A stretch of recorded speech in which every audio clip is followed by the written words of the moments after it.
Hello mga idol, so nakauli kita sa itong yutang nga tawhan mga idol. No? So, may butong nga kinat-kata mga idol. Baradahan to mga idol.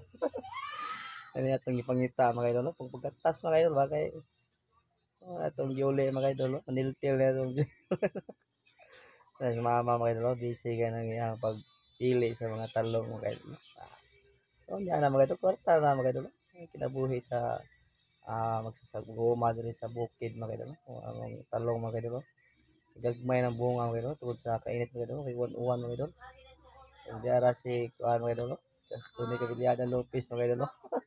Paspas kayo nang umuha og talong mga idol. Ayun na si Jack mga idol. Hello mga idol. So darang kamuti nga dagko mga idol. Itong gi-vlog ni Anthony Cabillada Lopez. Wow. Dagko mga idol ato na harbison ta mga idol. Harbison ta mga idol. Wala baligyain eh. Lahos ni kaon. Ay, kagaday mga idol, matik na mga idol. Tapay pangkuan mga idol. Payas mga idol, nagrana mga idol. Plus saging ka diyan mga idol, paliyaw, talong mga idol. Ayun lang mga idol. Salamat po mga idol. Bye-bye.